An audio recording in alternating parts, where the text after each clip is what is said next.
पाकिस्तान में Panama papers ने बहुत हलचल मचाई और सबसे बड़ा उसमें केस जो था वो नवाज शरीफ के बच्चों के हवाले से आ गया कि इनके एवनफील्ड अपार्टमेंट्स हैं।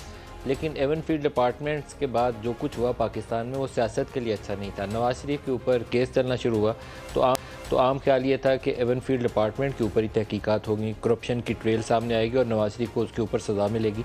लेकिन सुप्रीम कोर्ट ने बराह रास्त 10,000 दिरहम अकाउंट रिसीवेबल के ऊपर नवाज शरीफ को ताहयात नाअहल करार दे दिया कि इन्होंने ये 10,000 रुपया 10,000 दिरहम अपने स्टेटमेंट के अंदर जाहिर नहीं किए, तो इसलिए ये सादिक और अमीन नहीं रहे। ये सादिक और अमीन वाला इस्तेमाल जो था ये शायद उसका सबसे सख्त तरीन इस्तेमाल था कि 10,000 दिरहम रिसीवेबल है और उसको एसेट शुमार करते हुए डिस्क्वालीफाई लाइफ टाइम एक प्राइम मिनिस्टर की इस तरीके से छुट्टी करा दी गई। दूसरा हिस्सा उसका जो था वो अपार्टमेंट से रिलेट करता था।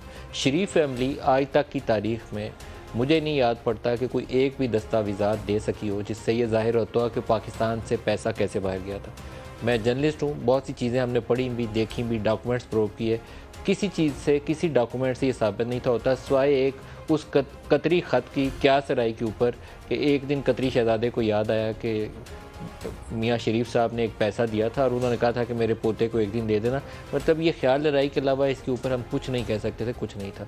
लेकिन दूसरी तरफ आ जाएँ तो नैब इतने साल जेलों के अंदर भी बंद रखे, कुछ साबित करने में भी नाकाम रहा और जिसकी रिफ्लेक्शन आज इस्लामाबाद हाई कोर्ट में आई, जहां पर जज साहब ने कहा कि आप फेल हो चुके हैं, आपके पास सबूत है क्या? जो चीज़ आप लाए हैं इसके ऊपर तो डिग्री भी नहीं होती जिसके ऊपर आप सज़ा मांग रहे हैं। तो मरियम नवाज़ और कैप्टन सफदर दोनों की सज़ाएँ ख़त्म होगी।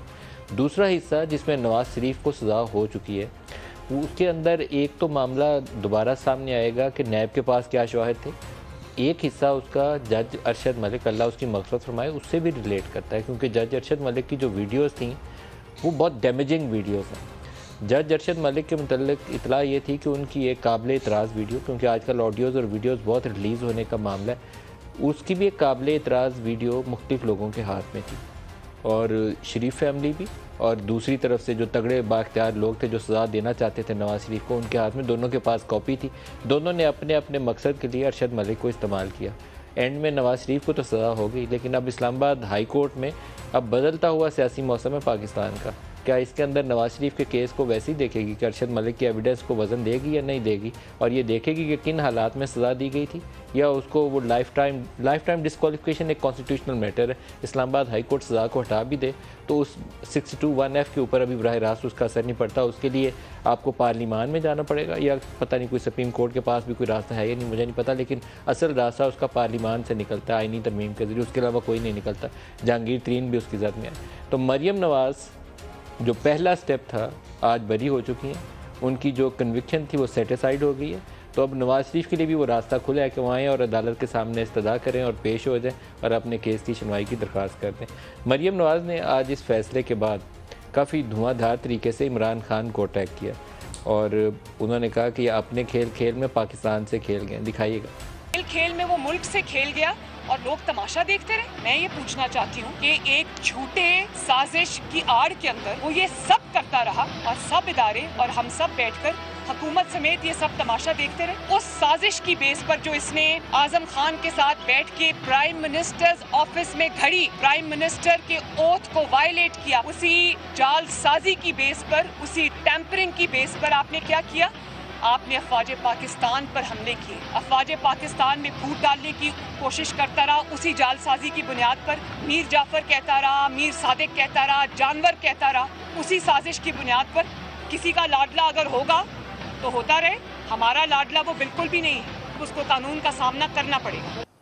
एक ज़माना था कि इमरान खान फ़ौज या इस्टेब्लिशमेंट की हिमायत में बोला करते थे। वो कहते थे कि जनरल बाजवा से अच्छा तो बंदा है ही कोई नहीं है, उनसे ज़्यादा रवादार भी कोई नहीं है बंदा। बड़े रवादार आदमी हैं, बड़े मरवत वाले वज़ादार आदमी हैं, इसलिए इनको बर्दाश्त कर रहे हैं, नहीं तो इन जैसों को बर्दाश्त ही ना करें। आजकल वो हर वो बुरा लक़ब जो है जो दे सकते हैं वो आर्मी चीफ़ को देते हैं और मरियम नवाज़ आजकल उनके इन अल्फाज को, अलकाबात को क्वेश्चन कर रही हैं। लेकिन पनामा के बाद एक JIT बनी थी जिसमें 2 ब्रिगेडियर शामिल थे, FIA के एक DG शामिल थे। बड़ी उनकी नेक नामी हुई कि उन्होंने बड़ा ज़बरदस्त तरीके से तहकीक की। आज मरियम नवाज़ ने वैसे ही JIT का मुतालबा किया इमरान खान के ख़िलाफ़ तहकीकात के लिए। दिखाइएगा। एक JIT बनाई है, हाई पावर JIT बननी चाहिए जिसके अंदर हुकूमत के वज़रा हों, जिसके अंदर ISI के मेंबर्स हों, जिसके अंदर IB के मेंबर्स हों, जिसके अंदर लॉ मिनिस्ट्री के मेंबर्स हों और जिसके अंदर FIA के मेंबर्स हों, और इमरान खान, आज़म खान, शाह महमूद कुरैशी साहब, असद मजीद साहब, इन सब को बुला के इनसे इन्वेस्टिगेशन की जाए कि कौम के साथ इमरान खान ने इतना घिनौना खेल किस तरह खेला। उनको गिरफ्तार करके बंद करना चाहिए। एक और जो उनका स्टेटमेंट है वो काफ़ी कंट्रोवर्शियल है। कई प्रेस कॉन्फ्रेंस में ये उन शख्सियत का नाम ले चुकी हैं। आज वाली प्रेस कॉन्फ्रेंस के अंदर इन्होंने नाम तो नहीं लिया, लेकिन सियासी तौर पर तमाम हल्के बाखबर हैं कि मरियम का इशारा किस तरफ है। मैं भी नाम लेने से गुरेज करूँगा। इस्टेब्लिशमेंट की एक शख्सियत जिनको इमरान के बहुत करीब जाना जाता था, उनको नाम लिए बगैर इमरान खान का कोच कह के प्रेस कॉन्फ्रेंस के अंदर क्या कह रही हैं, दिखाइएगा। अव्वल तो 4 ऑडियो सारी मेरे बारे में आई हैं। अपेरेंटली ये प्राइम मिनिस्टर हाउस की लीक्स हैं, लेकिन वो सारी मरियम नवाज के बारे में है। मुझे ये पता है कि ये कहाँ से हो रहा है।